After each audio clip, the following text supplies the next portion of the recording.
Perjalanan sejarah umat Islam dipenuhi dengan kisah-kisah menarik. Salah satunya adalah perpindahan besar-besaran kaum keturunan Ali bin Abi Thalib setelah fitnah besar yang mengakibatkan kematian Khalifah keempat. Dari puing-puing fitnah tersebut, muncul sebuah perjalanan baru yang membawa cerita menarik hingga ke pelosok Nusantara. Semuanya bermula ketika Imam Ahmad Al-Muhajir memutuskan untuk hijrah dari tanah Irak ke daerah Hadramaut di Yaman. Dalam perjalanan ini, ia tidak sendirian, ditemani oleh 70 keluarga dan pengikutnya. Perpindahan ini memicu gelombang baru dalam sejarah keturunan Ali bin Abi Thalib. Mereka tiba di Hadramaut dan memulai jejak langkah baru yang berujung pada perkembangan kabilah terbesar di daerah tersebut. Hadramaut menjadi tempat lahirnya berbagai koloni Arab yang akhirnya menetap dan berbaur menjadi warga negara di Indonesia serta negara-negara Asia lainnya. Di samping Indonesia, jejak keturunan ini juga dapat ditemui di negara-negara seperti Oman, India, Pakistan, Filipina Selatan, Malaysia, dan Singapura. Namun, perjalanan ini bukan hanya sebatas geografis. Pada titik tertentu, terjadi asimilasi dengan penduduk lokal yang membawa dampak besar dalam menggabungkan budaya dan identitas. Generasi Arab Hadrami yang datang sebelum abad ke-18 telah sepenuhnya bercampur dengan penduduk lokal. Ini tercermin dalam penggunaan nama-nama lokal oleh keturunan ini, yang pada akhirnya membuat identifikasi mereka sulit dilacak, kecuali bagi mereka yang memiliki ikatan historis dengan kerajaan-kerajaan Islam di Nusantara. Contoh nyata dari asimilasi ini adalah pernikahan antara Syarif Abdullah Umdatuddin Asmad Khan dengan Rara Santang, putri Prabu Siliwangi. Pernikahan ini melahirkan Syarif Hidayatullah, yang kemudian menjadi cikal bakal raja-raja Banten di Pulau Jawa. Pertautan ini tidak hanya menciptakan keterkaitan dalam sejarah, tetapi juga menciptakan dinasti-dinasti yang memiliki gelar kebangsawanan seperti Tubagus dan Ratu. Namun, ada juga keturunan Arab yang tiba setelah abad ke-18 yang lebih mudah diidentifikasi melalui marga yang mereka bawa, seperti As-Segaf, Al-Aidrus, dan Al-Atas. Ketika berbicara tentang perjalanan koloni Arab dari Hadramaut ke Indonesia, kita dapat mengenal 3 gelombang utama yang membentuk jejak sejarah ini. Catatan tertua merujuk pada berdirinya kerajaan Peureulak di Aceh Timur pada tanggal 1 Muharram 225 H. 840 M, 2 abad setelah wafatnya Rasulullah. Sayyid Ali bin Muhammad Dibaj bin Jafar Shadiq hijrah ke negeri Perlak, Aceh Timur, dan melalui pernikahan dengan penduduk setempat, jejak Islam semakin mengakar. Gelombang kedua hadir pada abad ke-12 hingga ke-15 Masehi, saat Datuk dari Wali Songo memimpin upaya dakwah di Asia Tenggara dan Nusantara, di bawah pimpinan keluarga besar Syekh Jamaluddin Akbar Al-Husaini dari Gujarat. Strategi pernikahan dengan bangsawan kerajaan Hindu diimplementasikan untuk menyebarluaskan Islam. Abad ke-17 hingga ke-19 Masehi menandai gelombang terakhir perpindahan ini. Keturunan Alawiyin dari Hadramaut menyebarkan Islam dan berdagang di Nusantara. Generasi ini, yang tidak banyak melakukan kawin campur dengan penduduk lokal, dapat dikenali melalui marga-marga yang sebagian masih dikenal hingga saat ini seperti Al-Atas, As-Segaf, Al-Jufri, Al-Aidrus, dan lainnya. Dalam sejarah dan catatan Rabit Alawiyah, diperkirakan ada sekitar 1,2 juta orang Arab Indonesia yang berketurunan dari Yaman, khususnya Hadramaut, dengan gelar kebangsawanan, Habib, yang menjadi ciri khas. Mereka membawa warisan khusus yang menghubungkan mereka dengan Nabi Muhammad melalui jalur keturunan yang mulia. Jadi, perjalanan keturunan Ali bin Abi Thalib dari fitnah besar hingga penyebaran Islam di Nusantara mengilhami kisah yang unik dan berwarna dalam panorama sejarah umat Islam. Jejak langkah ini tidak hanya menyatukan budaya, tetapi juga menceritakan perjalanan panjang keturunan yang tumbuh dan hidup bersama masyarakat lokal, membentuk keragaman yang menghiasi perjalanan sejarah Nusantara. Pada tahun 1870, sebuah transformasi monumental dimulai yang akan mengubah arah sejarah secara abadi.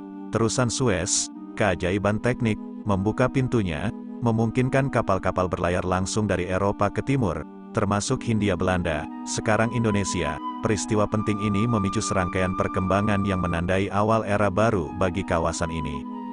Pelabuhan sibuk Tanjung Priok, terletak di Jakarta Utara, muncul sebagai keajaiban modern pada tahun 1877, membuka jalan bagi konektivitas maritim yang lebih baik. Koninklijk Paket Vaartmaat Schapig yang dioperasikan oleh Belanda membuat debutnya pada tahun 1888, meresmikan rute antara Eropa dan Hindia Belanda. Langkah bersejarah ini memfasilitasi migrasi individu-individu dari komunitas Arab Hadramaut dan Mesir ke Hindia Belanda. Mulai dari tahun 1870-an, gelombang migrasi melanda laut, saat individu-individu dari Hadramaut dan Mesir Arab memulai perjalanan ke Hindia Belanda.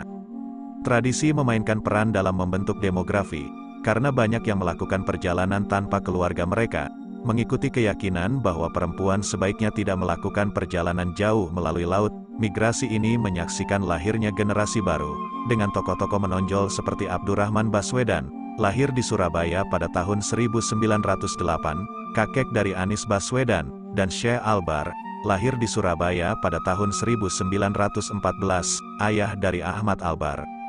Mengejutkannya, keturunan dari komunitas Arab Hadramaut dan Mesir di Indonesia sekarang melebihi jumlah penduduk di tanah leluhur mereka, sementara Hadramaut sendiri memiliki sekitar 1,8 juta penduduk. Diaspora Indonesia jauh lebih besar. Persebaran ini telah menyebabkan pemeliharaan banyak nama keluarga yang telah menghilang di tempat asal mereka, seperti Basyaiban dan Haneman. Di seluruh Indonesia, komunitas Arab telah membangun diri di berbagai kota, menambahkan benang-benang budaya yang hidup ke dalam tapisan sejarah bangsa, dari Pekajon di Jakarta hingga Empang di Bogor, dan Pasar Kliwon di Solo. Permukiman-permukiman ini berdiri sebagai pengingat hidup dari perjalanan historis yang dilakukan oleh komunitas-komunitas ini. Keturunan Arab dari wilayah Hadramaut di Indonesia, sebanding dengan asal mereka di Yaman, terbagi menjadi dua kelompok utama, Alawi dan Kabili. Kelompok-kelompok ini telah memainkan peran penting dalam sejarah Indonesia sebagai pejuang, sarjana, dan pengkhotbah. Warisan Wali Songo, sekelompok pengkhotbah dan sarjana Islam, adalah bukti peran berpengaruh yang dimainkan oleh komunitas-komunitas ini dalam perkembangan spiritual negara. Menariknya, para imigran Arab awal yang tiba sekitar abad ke-15 berbeda secara signifikan dari mereka yang datang pada abad ke-18 dan seterusnya. Gelombang pertama imigran ini berasimilasi secara luas dengan penduduk lokal, terutama keluarga kerajaan Hindu, sebagai cara untuk mempercepat penyebaran Islam. Akibatnya, membedakan mereka sebagai keturunan Arab Hadramaut menjadi usaha yang rumit. Di antara keluarga-keluarga Hadramaut pertama yang menetap di Indonesia adalah garis keturunan Basyaiban, dengan tokoh-tokoh menonjol seperti Sayyid Abdurrahman bin Abu Hafs Umar Basyaiban Balawi yang mencetak jejak pada abad ke-17. Pada puncak kerajaan-kerajaan Islam di Indonesia, banyak keturunan Arab diberi status bangsawan oleh komunitas lokal. Para tokoh terhormat ini menduduki posisi penting di tempat-tempat seperti Demak, Cirebon, Banten, Sumedang Larang, Aceh, Siak, Pelalawan, Riau Lingga, Sambas, Pontianak, Mempawah, Kubu, Sabamban, dan Pasir.